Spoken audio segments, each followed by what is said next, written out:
I suggested that because the sales process is universal, regardless of the products that you sell, that we would like to create a model that is simple and memorable, easy for you to keep in mind and conceptualize.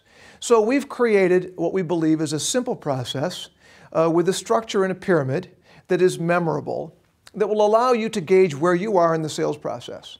That is a 6-step module, and as you go through this process, you will understand that building a sale is a lot like building a building. It starts from the bottom, foundation, and works its way up. We believe this selling model, built in a structure of a pyramid, will allow you to be more productive and successful in your business. When you look at our pyramid, the first component is what we call the motive step. And there's a reason why we've used that word. People, as creatures of habit, prefer to not change. And so as you go into a sales call, the overriding thought we'd like to have you keep in your mind is, I need to understand what would motivate my prospect or my customer to make some type of change in the way they function. That's really what selling is all about. So as you sit with your prospect and you have in your mind the first goal is to uncover motive, you'll need to begin to create questions that will uncover what they might be uncomfortable with, what they might not be happy with in terms of the way they currently function, but always remembering that without something to motivate them to change, it is unlikely that they will. And frankly, all of the convincing, all of the presenting, all of the promoting that you might want to do about your products or services will be unproductive unless all of those ideas support some fundamental reason for change. So what I always want you thinking about when you go in to make this call is, in the beginning, the motive step is all about the prospect, not about your product, not about your service, but the conditions that exist within their company or life that would make them willing to consider change. So once we've identified that there are strong motives, reasons to change, we always would ask our prospect, based on what you've shared with me, would it make sense for you to consider some other options? So always trying to get a commitment that they're willing to look at other ways of doing business. So as we move up the model, the second step is what we call financial. If they need what you have, can they afford it? Have they budgeted for it? So we need to have the conversation about finances. Is there a budget if it's something that they don't currently buy? If they currently buy, in sense a consumable sale, what you'll need to find out is, what are they currently paying? But you need to have an assessment in this step of their ability to buy what you have. The reason for that, as you understand what they could tolerate financially, it's less likely that you will oversell and lose to the money objection, or undersell and leave money on the table, or potentially sell something that really won't make your customers happy as they could be. So after we're through the motive step, our next step now is to assess from a financial perspective, can they buy what we have? And like many companies, if you have multiple offers at multiple price points, armed with good financial information, it's much less likely that you will face the money objection when you get to your presentation step.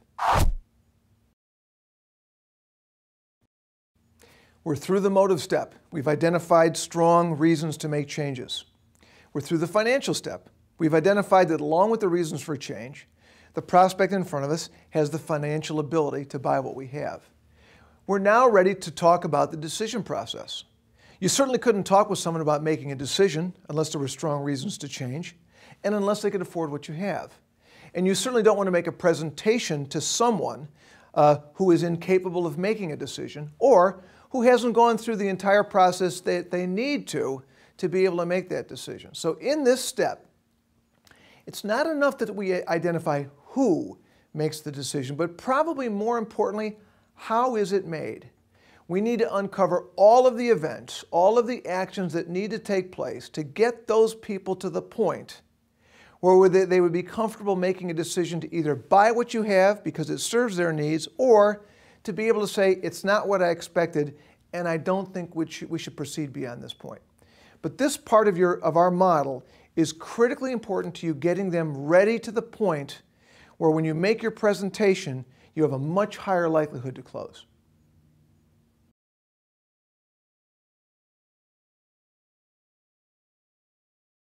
We're through the motive step. We've identified problems that need to be resolved. We're through the financial step. We know that our prospect has the financial ability to buy what we have. And based on that information, we can make an offer that is less likely to be objected to financially. We're through the decision process step. We know who's involved. We know what has to take place. It logically would follow now that we make a presentation. However, if you make a presentation at this point, you always run the risk of revealing information that your prospect can actually use against you. So what we'd like to do before we make a presentation is gain what we call commitment. And the commitment is all about finding out, based on the information you will provide, are they ready to make a decision?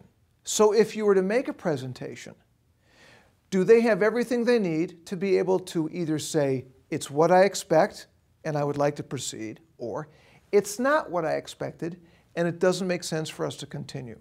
So before you make your presentation, we'd like to get a commitment from them that they're ready to make a change. With this information, you now will be able to strategize in terms of managing the decision process and in terms of managing this sale to win. When would I want to present? Do I want to get in last? Are there some other steps that need to take place? But it doesn't make sense to provide an offer to someone who can't decide. Let's think about that for a minute. You know exactly what to present based on what they've shared with you that will solve their problems. You know from a financial standpoint what type of offer you need to make. So when someone says that they are willing to make a commitment after your presentation, that's really where we believe the close takes place. The presentation should uniquely match their motives and should be consistent with the financial conditions that exist, and their commitment to make a decision upon seeing information, already knowing that the information we will provide is going to be a good match for them. This is where a very high percentage of the presentations you make will close. So this now becomes a very productive system in terms of managing time and getting better effectiveness in your overall sales process. We understand the motive and believe we can solve it. We understand the financial parameters. We understand the decision process. We've got a commitment that they'll make a decision when we make our presentation.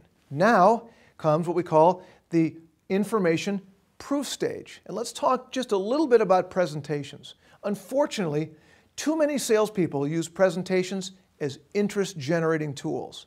They want to get into a meeting and rush to the presentation. What we'd like to do is use our presentation as a confirmation tool.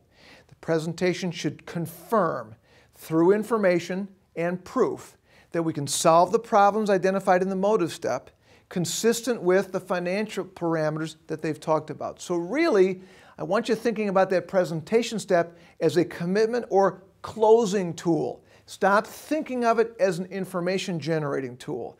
Because remember, if we're going to reverse engineer this process, the presentation doesn't come at the beginning. The presentation comes at the end.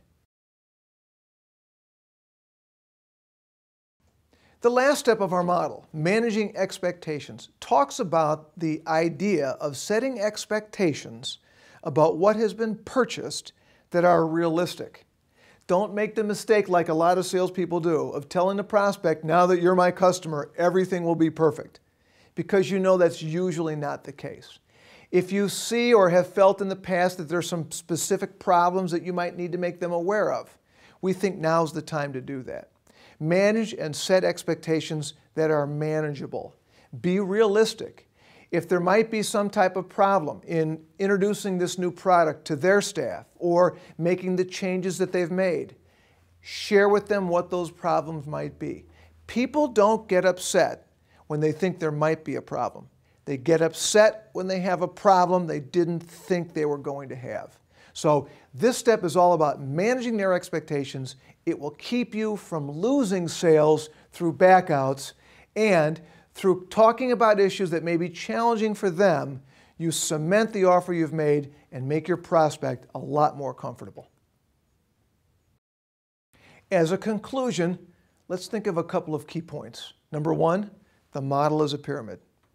Number two, it has 6 steps, starting with motive, finding their reasons for change, Understanding their financial tolerance. What were they thinking about? And can you bring an offer that will match their financial tolerance?